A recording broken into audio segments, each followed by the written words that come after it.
পরবর্তীতে শহীদ হয়েছেন। তাহলে আজকে যে পরিস্থিতি বিরাজ করছে, সেই পরিস্থিতিতে সেই পূর্ববর্তী স্বৈরাচার আওয়ামী লীগ সরকারের সাথে এই অন্তর্বর্তীকালীন সরকারের পার্থক্য কোথায় দাঁড়াচ্ছে? আমরা দেখলাম যে গত পরশু কুয়েটের 3 জন শিক্ষার্থী তারা মোটর সাইকেল যোগে ঘুরতে বেরিয়েছিলেন। তারা যখন চেকপোস্টে ছিলেন, সেই চেকপোস্টে পুলিশ যখন তাদের জিজ্ঞাসাবাদ করছিলেন, তখন সাবেক ব্রিগেডিয়ারের সন্তান তিনি মদ্যপ অবস্থায় সেখানে গাড়ি চালাচ্ছিলেন। সেই গাড়ি তিনি বুয়েট শিক্ষার্থীদের উপরে তুলে দেন এবং তার গাড়ি চাপায় বুয়েটের সিএসি বিভাগের একজন শিক্ষার্থী তিনি সেখানে মারা যান। আমরা পরবর্তী সময় দেখতে পেরেছি যে সেই যে খুনি, সেই খুনি মা বলেছেন যে তার সন্তানের নামে মামলা হবে হোক, কিন্তু তার ছবি যেন সামাজিক যোগাযোগ মাধ্যমে দেওয়া না হয়। কেন এই মনস্তাত্ত্বিকতা যে তার সন্তান একজন অপরাধী ছবি সেখানে যেন সামাজিক যোগাযোগ মাধ্যম প্রকাশ না হয়? কারণ এই ক্ষমতাধর এই ব্যক্তিরা জানেন যে মামলা হলে তাদের আসলে কিছু যায় আসে না। মামলা হবে, সেই মামলায় তারা খালাস পেয়ে যাবেন, কিন্তু যদি সামাজিক যোগাযোগ মাধ্যমে সেই ছবি আছে তাহলে তো বাংলার জনগণ সেই খুনিকে চিনে রাখবে। সেই খুনির পরবর্তীতে ক্যারিয়ার নাকি নষ্ট হয়ে যাবে। একজন খুনির কি ধরনের ক্যারিয়ার থাকতে পারে? তার তো সবার আগে বিচার প্রক্রিয়ায় তার শাস্তি হওয়ার কথা, কিন্তু সেই শাস্তির কথা চিন্তা না করে তার পরিবারটা চিন্তা করছে তার ক্যারিয়ার নাকি নষ্ট হয়ে যাবে। তাহলে আজকে এই অবস্থা দাঁড়িয়েছে আমাদের অভ্যুত্থান পরবর্তী বাংলাদেশে। আমরা দেখেছিলাম হাসিনার সরকারের সময়ে যে ক্ষমতা বন্ধের বিচার হয় না। আমরা দেখেছি যে এই যে বসুন্ধরা গ্রুপের চেয়ারম্যান আমিন, তিনি একজন কিশোরীকে হত্যা করার পরেও, তিনি মুনিয়াকে হত্যা করার পরেও তিনি নির্বিধায় ঘুরে বেরিয়েছেন। আজকে একই অবস্থা আমরা অভ্যুত্থান পরবর্তী বাংলাদেশ দেখতে পাচ্ছি। স্বরাষ্ট্র মন্ত্রক থেকে আমরা বলতে চাই, ইতিমধ্যে আপনি অনেক ব্যর্থতার পরিচয় দিয়েছেন। আপনি সসম্মানে পদ ত্যাগ করে চলে যান। আপনি শিক্ষার্থী ঢাকা শহরের শিক্ষার্থীদের যাতে সংঘর্ষের ঘটনা ঘটেছে তার রোধ করতে আপনি ব্যর্থ হয়েছেন। ইজতেমায় যে 4 জন মুসল্লি শহীদ হয়েছেন,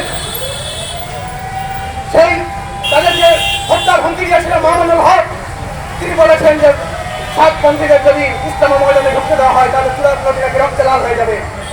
সেই খুনের মদতদাতা, সেই প্রশ্রয়দাতা মামুনুল হককে পাশে নিয়ে আপনি সংবাদ সম্মেলন করছেন। আপনি চিন্ময় কৃষ্ণ দাসকে সন্ত্রাসী হিসেবে আখ্যায়িত করে তাকে জেলে ভরেছেন। আপনি কেন মামুনুল হককে জেলে ভরছেন না? এই সম্প্রদায়গত বিভাজন কেন আপনাদের ভেতরে? আমরা আজকেও দেখছি নাটোরে একটি মন্দিরে লুটপাট চালানো হয়েছে।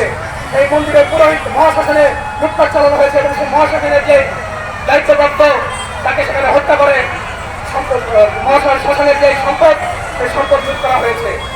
আমরা কিছুদিন পূর্বে দেখেছি সুনামগঞ্জে হিন্দু সম্প্রদায়ের ঘর বাড়িতে হামলা করা হয়েছে। তার পূর্বে আমরা দেখেছি চিন্ময় কৃষ্ণ দাস আটককে কেন্দ্র করে চট্টগ্রাম কোর্ট প্রাঙ্গণে কি অরাজক পরিস্থিতি বিরাজ করেছে। এত কিছু এত ব্যর্থতার পরেও যে স্বরাষ্ট্র উপদেষ্টা বহন কমিতে রয়েছেন, সেটা আসলে আমাদের জন্য লজ্জার শামিল। আপনারা জানবেন কিছুদিন পূর্বে সেই সরকারের একজন উপদেষ্টা শারমিন মুর্শিদ বলেছেন যে সকল রাজনৈতিক দলে নাকি সম্পর্ক থাকে।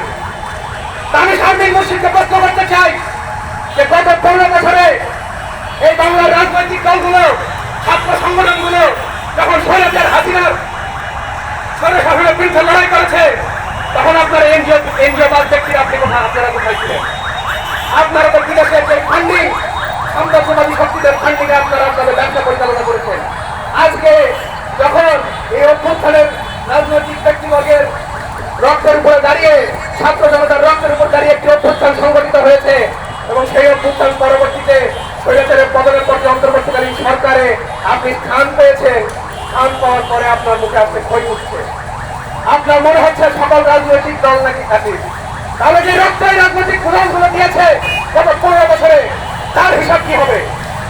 সংগ্রামী বন্ধুগণ, আমরা আজকে বলতে চাই যে কোন ধরনের তাল বাহন আমরা মেনে নেব না। অভ্যুত্থানে, জুলাই গণঅভ্যুত্থানের সময় স্বৈরাচার হাসিনা সরকার যে হত্যাকাণ্ড সংঘটিত করেছে তার দ্রুত সময়ের ভিতরে বিচার নিশ্চিত করতে হবে।